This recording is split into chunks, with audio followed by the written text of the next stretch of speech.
राजस्थान के बहुचर्चित phone tapping कांड पर अशोक गहलोत के पूर्व ओएसडी लोकेश शर्मा का एक नया बयान आया है।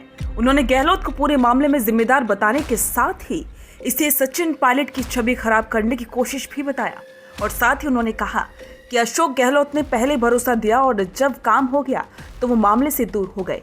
अब मैं सरकारी गवाह बनकर पूरे मामले की सच्चाई सामने लाऊंगा। टोंक में एक कार्यक्रम के दौरान मीडिया से बातचीत में लोकेश शर्मा ने ये बात कही। उन्होंने कहा कि राजस्थान में 2020 में जब सियासी संकट आया था तब ये घटना घटी थी। तत्कालीन मुख्यमंत्री ने मुझे पेन ड्राइव दी और कहा कि ये मीडिया में सर्कुलेट करनी है। क्योंकि मैं ओएसडी के रूप में उनके साथ काम कर रहा था, मेरी नैतिक जिम्मेदारी बनती थी जो आदेश दिए जाए उसकी पालन की जाए। लेकिन इस मामले में केंद्रीय मंत्री गजेंद्र सिंह शेखावत ने एफआईआर दर्ज की और अब मैं क्राइम ब्रांच के सवालों का जवाब दे रहा हूं। लोकेश शर्मा ने कहा कि पूर्व मुख्यमंत्री तो 5 साल कुर्सी बचाए रखने में सफल हुए, लेकिन मुझे जिस व्यक्ति ने भरोसा दिया था कि हम आपका कुछ नहीं होने देंगे, चाहे सुप्रीम कोर्ट ही क्यों न जाना पड़े। विधानसभा चुनाव हारने के बाद उन्होंने इस मामले से खुद को अलग कर दिया। जो काम मैंने किया ही नहीं उसके लिए क्यों खुद को दोषी बनाऊं और परिवार प्रताड़ित होता रहे। क्योंकि पिछले 3 साल से दिल्ली क्राइम ब्रांच के सवालों के जवाब देता आ रहा हूं।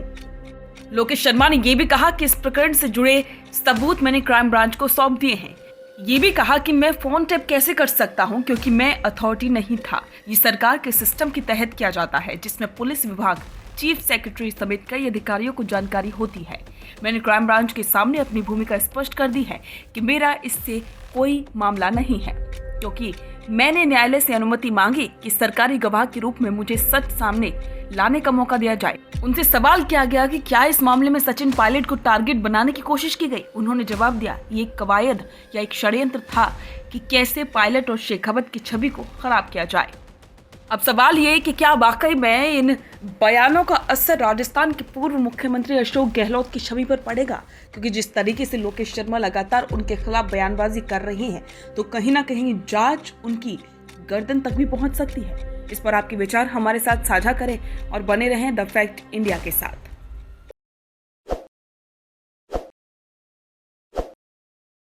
ताज़ा खबरों के लिए विजिट करें द फैक्ट इंडिया की वेबसाइट और डाउनलोड करें द फैक्ट इंडिया ऐप।